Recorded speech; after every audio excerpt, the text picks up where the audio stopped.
नमस्कार। आज हम एक बहुत ही खास उपन्यास पर बात करने वाले हैं, यशपाल का झूठा सच। और ये सिर्फ एक उपन्यास नहीं है, बल्कि बिल्कुल, ये एक आईना है उस दौर का जब बंटवारे का दर्द और आज़ादी की उम्मीद दोनों एक साथ थीं। हाँ, और आज हम इसी की परतों को खोलने की कोशिश करेंगे। किरदारों की आंखों से उस सच्चाई को देखेंगे जिसे इतिहास की किताबें शायद उतना नहीं दिखा पाती। एक पल के लिए सोचकर देखिए, जिस शहर को आप अपना घर कहती हैं, जहाँ की गलियों में बचपन बीता हो, जहाँ आपके दोस्तों, आपकी पहचान जुड़ी हो।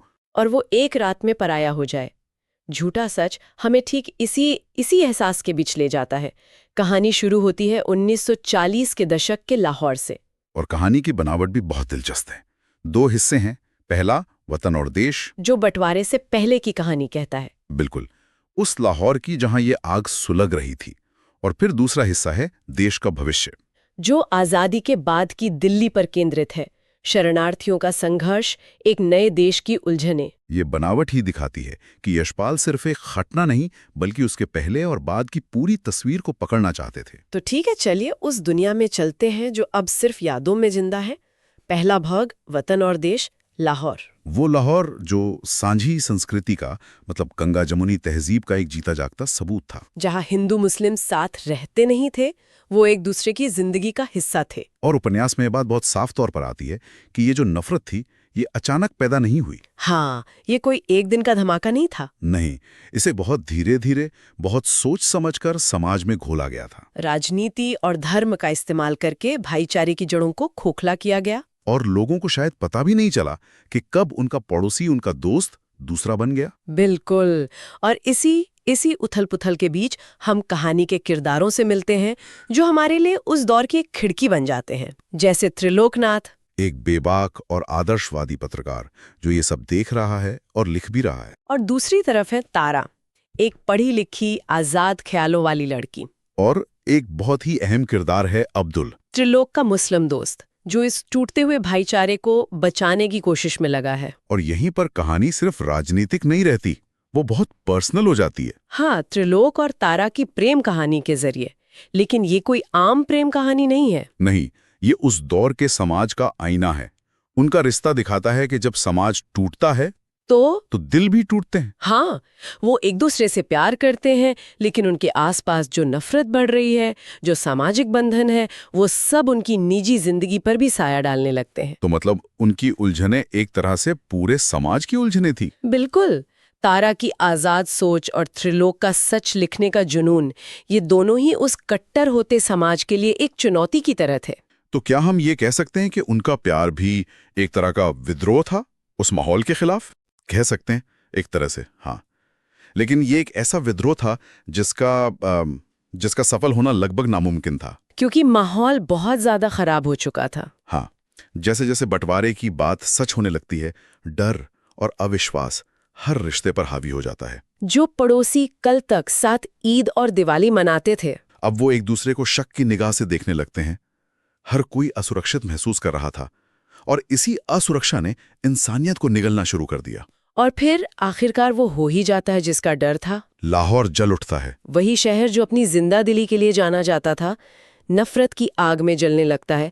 और त्रिलोक को अपना सब कुछ, अपना वतन, अपना लाहौर छोड़कर दिल्ली भागना पड़ता है। ये सिर्फ एक इंसान का अपने घर से उजड़ना नहीं था। नहीं, ये एक पूरी तहजीब का, एक पूरे कल्चर का बिखरा आना था। और पहले हिस्से का अंत इसी टूटन और बिखराव पर होता है। और यही बिखराव हमें कहानी के दूसरे हिस्से की दहलीज पर लाकर खड़ा कर देता है। बिल्कुल, क्योंकि सवाल अब ये नहीं था कि वतन क्या है और क्यों छूटा। सवाल ये था कि इस नए देश का भविष्य क्या होगा। तो अब हम आ गए हैं कहानी के दूसरे हिस्से में, देश का भविष्य। कानवास पूरी तरह बदल चुका है। हाँ, लाहौर की जानी पहचानी गलियों की जगह अब दिल्ली के शरणार्थी कैंप हैं, सरकारी दफ्तरों के चक्कर हैं। माहौल पे एक उथल पुथल है। लाखों लोग हैं जिनके पास घर नहीं है।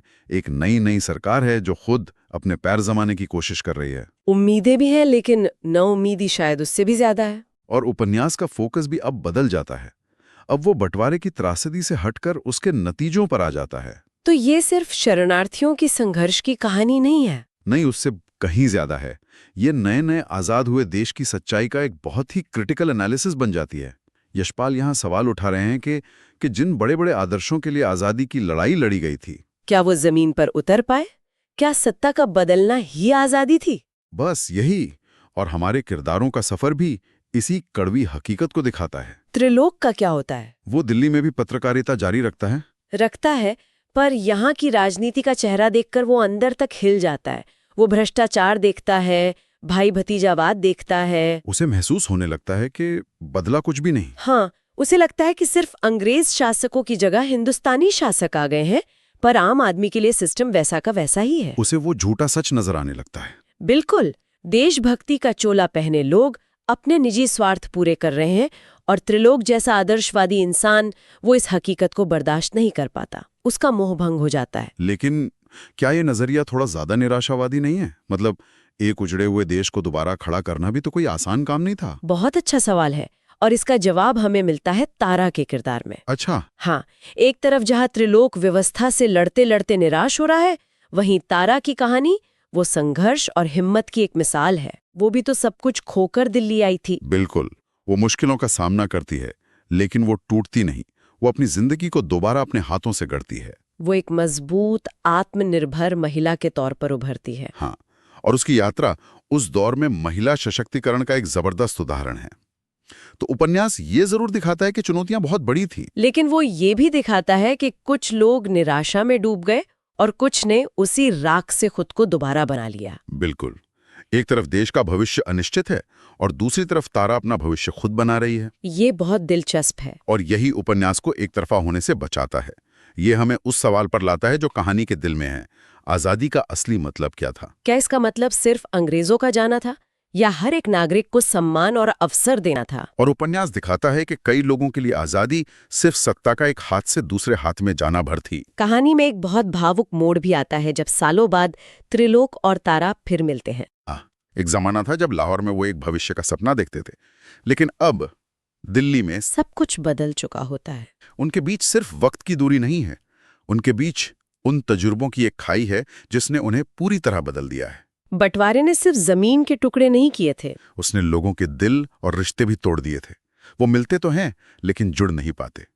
ये दिखाता है कि बंटवारे के जख्म कितने गहरे थे, शायद कभी न भरने वाले। तो जब हम इन दोनों हिस्सों को जोड़कर देखते हैं तो एक बड़ा सवाल उठता है, क्या यशपाल सिर्फ बंटवारे की कहानी कह रहे थे, या वो ये दिखा रहे थे कि आजादी के बाद भी एक नया अनदेखा बंटवारा हो रहा था? क्या बात है! बिल्कुल, यही इस उपन्यास की सबसे बड़ी खूबी है। एक तरफ वो लोग जिनके लिए सत्ता बदली, और दूसरी तरफ वो आम लोग जिनके लिए हालात नहीं बदले। हाँ, और यही यशपाल की गहरी सामाजिक पकड़ को दिखाता है। उन्होंने सिर्फ घटनाओं को नहीं लिखा, बल्कि उन घटनाओं के पीछे काम कर रही इंसानी साइकोलॉजी को पकड़ा है। और जो सवाल उन्होंने त्रिलोक और तारा के जरिए उठाए, वो आज भी उतनी ही जरूरी लगते हैं, है ना? बिल्कुल। और वो सबसे बड़ा सवाल शायद यही है, क्या आजादी सच में आम आदमी तक पहुंची? क्या सत्ता के बदलने से उस इंसान की जिंदगी में वो फर्क आया जिसका सपना देखा गया था? उपन्यास इसका कोई सीधा जवाब नहीं देता, बल्कि ये सवाल हमारे जहन में छोड़ जाता है। और शायद इसीलिए इस उपन्यास का शीर्षक है झूठा सच।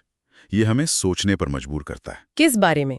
कि जब एक देश का, एक राष्ट्र का सच गढ़ा जाता है, तो उस प्रक्रिया में कितने लोगों के निजी सच कुर्बान हो जाते हैं। जब एक देश इतने दर्द से बनता है, तो क्या झूठा हो जाता है और क्या सच रह जाता है?